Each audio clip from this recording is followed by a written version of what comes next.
Buenos días a todas e a todos, querido amigo alcalde, deputada Nava Castro e tamén alcaldesa que ten moitos vínculos, lóxicamente ca Estrada, en canto a que é unha das grandes potencias que temos no interior da provincia, o seu concello do que é a alcaldesa Ponteareasta, pero tamén un camiño que pasa por Ponteareas, chega aquí hasta de logo, ten continuidade hacia Santiago.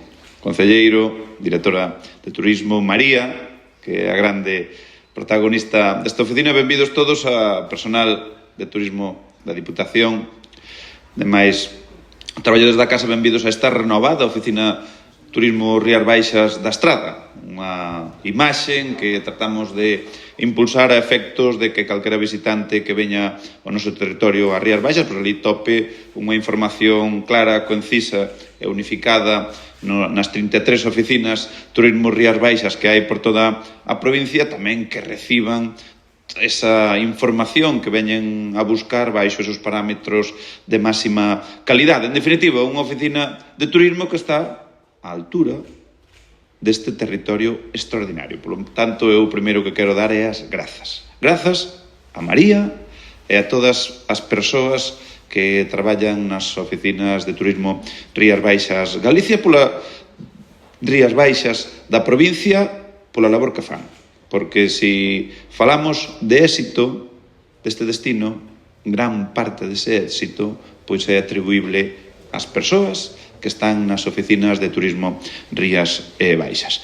E logo, aquí buscamos sempre a calidade. Esos parámetros sempre hai cuestións que o determinan. No caso da oficina de turismo aquí da Estrada está o certificado de calidade Q, que ven de ser renovado, que o ano 20 foi a primeira vez que obtiveron, e claro, para ter esa renovación, pois hai que seguir impulsando melloras, e o que se está a facer, e iso, pois, é algo que supón é moito para o Concello da Estrada, pero tamén para o que é o conxunto da provincia. É un certificado de calidade que é compartido por 8 oficinas de turismo Rías Baixas da provincia.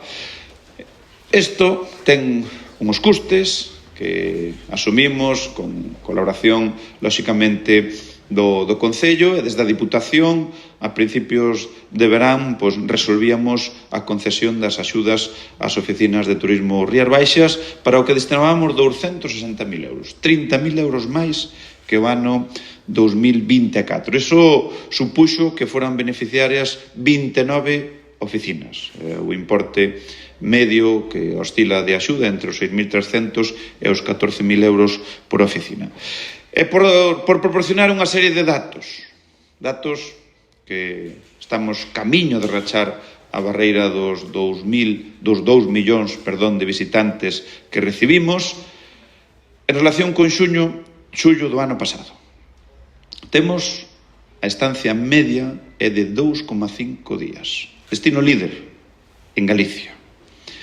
Recibimos un 6% máis de visitantes, insisto, con respecto a xullo do ano pasado. Case un 6% tamén de visitantes estranxeiros máis. É dicir, algo que se ven consolidando e permanecendo no tempo. E estes son os datos proporcionados pola oficina por Turismo Rías Baixas, pero que a fiabilidade do INE non son a ojo de buen cubero, nin a veces vemos que nos trasladan, recibimos datos que ao mellor por falta esa fonte que acredite a fiabilidade dos mesmos. Por tanto, son datos dos que nós estamos tremendamente orgullosos, que supón que vamos a seguir traballando con todo o que estamos a facer, donde temos clara a importancia da desestacionalización, da sustentabilidade, da descentralización, que iso é no que se basou esa campaña Cando volves de Rías Baixas, donde por primeira vez na historia non aparece un só metro de praia, donde todo o protagonismo recae sobre o interior da provincia, un interior da provincia que é Rías Baixas. Rías Baixas está conformada por 61 concellos. Non é algo que este reservado para a franxa atlántica. A Estrada tamén é Rías Baixas. Isto todo é o que demostra que Rías Baixas é unha potencia turística, demostra tamén en base aos datos que Nava as cousas as estar facendo ben.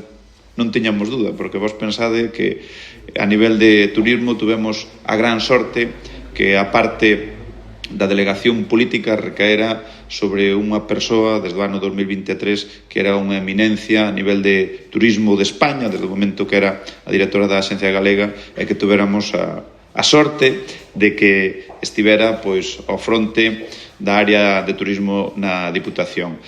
E tamén demostra que ese camiño da desestacionalización, descentralización, pois é a clave do éxito nun territorio ligado á natureza e ao patrimonio como este. Sen máis, pois eu sigo convidando a todo o mundo que se achegue a Rías Baixas, aos 61 concellos. Isto trátase dos 365 días do ano, porque sempre temos produtos, temos experiencias, poden disfrutar de experiencias durante os 365 días do ano, e a vos, pois, agradecervos a vosa presencia. A verdad que admiro esas boas caras que ao mellor pois denotan que estivestes de vacacións, seguramente que non saístes incluso da provincia. E xa digo, de verdade, moitísimas grazas e